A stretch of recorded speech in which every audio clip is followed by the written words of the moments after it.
Prior to the launch of Destiny 2 Edge of Fate, it was pretty confusing what we were getting if we purchased the latest expansion. Bungie was touting a lot of new changes coming to the game, but what exactly was in Edge of Fate? Now, before this expansion, I had pre-ordered everything Destiny and Destiny 2, but this time around, I was on the edge when it came to Edge of Fate. that was a pretty good joke. I'm gonna leave that one in there. Well, it's been about 3 weeks since launch, and I have still held off from purchasing the expansion. So what is the experience for a free-to-play player in Destiny 2 for Edge of Fate?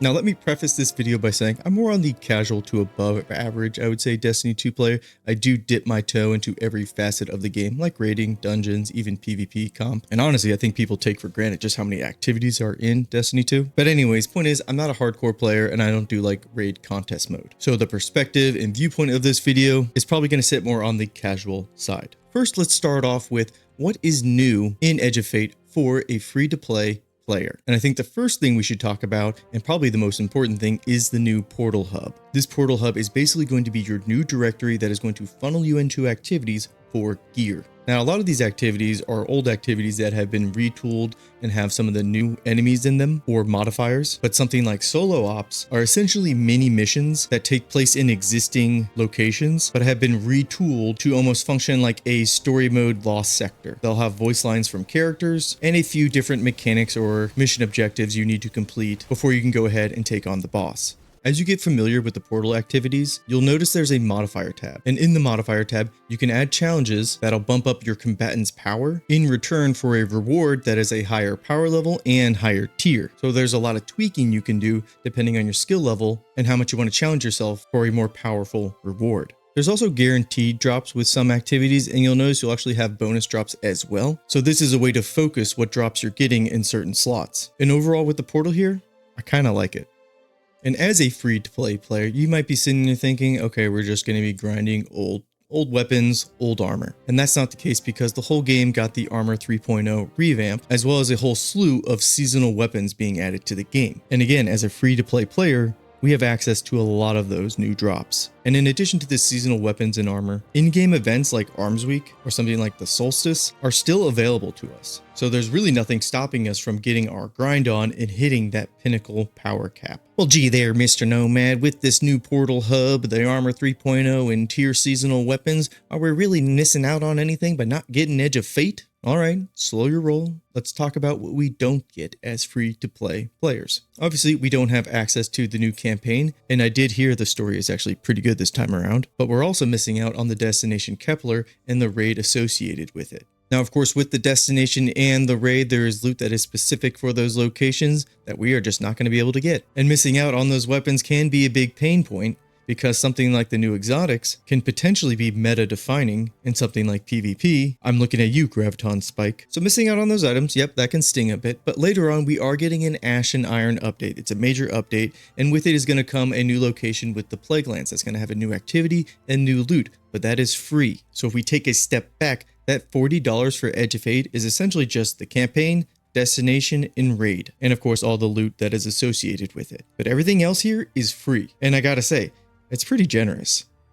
So as a casual player that has been with Destiny 2 since the beginning, how is this Edge of Fate update? And I think it's pretty good. The new Portal Hub, this is a foundational change to Destiny 2, and the developers clearly want us to be engaging with the new seasonal system. They give you a lot of benefits for using the new stuff over our old loot. Now, prior to the Edge of Fate, I went ahead and nuked my entire vault essentially. I got rid of all my armor and most of my weapons that I never used. So starting at power level 10, I fully embraced the new seasonal system. Now I'm only at like power 220, and the grind so far hasn't been bad. And I do see myself climbing all the way to that 450 rank. And eventually I think it gets bumped up to 550 or 500 when that Ash and Iron comes out. But doing this light leveling with the new Portal Hub, this trick only kind of works once. Because once this season is over, everything is being brought back down to power level 200. And that grind is going to start again with new seasonal weapons and armor. The only thing is, the Portal Hub, that's not going to feel as new anymore. Now they are going to be adding new activities to the Portal Hub, but again, I don't think it's going to feel as fresh as it does now. And I think a lot of players are either going to get burnt out or just not care about grinding altogether. At the moment, it really does seem like this power grind is for people who only play Destiny 2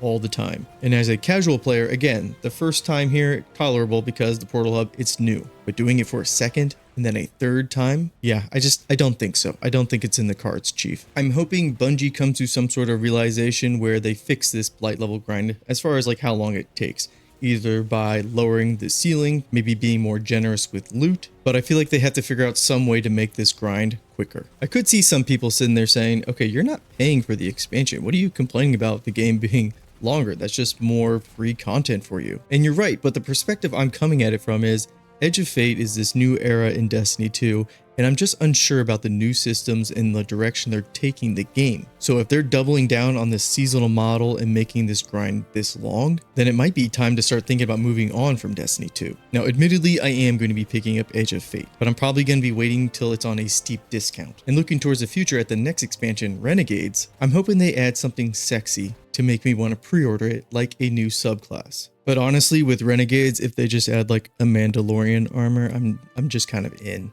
Listen, we all have to draw a line in the sand somewhere, and that's my line right there. Give me a Mandalorian armor and I'm in. So overall, as a free-to-play player, I think we're eating pretty good with the Edge of Fate. And I think there's a crazy amount of value a casual or a returning player can get from interacting with the Portal Hub. I've got this new rocket sidearm that I am absolutely loving, and it's only tier 1. I've also been stockpiling a bunch of not forgotten 2.0s and having a lot of fun in PvP comp, even though the drop rates for this are abysmal. So things aren't perfect. And another example, at the tower vendor ranks, they're essentially gone. The Galaxy destination map, it kind of feels like it's being left behind, although they said they are going to continue to update it alongside the Portal Hub, so we'll have to see about that. We are definitely in a weird era when it comes to Destiny 2, and after giving this Edge of Fate update a chance, I'm willing to see where it goes. But anyways, that's the video. If you made it this far, thank you very much. If you want to see more Destiny 2 content from me, go ahead and throw that weighted throwing knife at the like and subscribe button, and I'll see you next time. Peace and take care.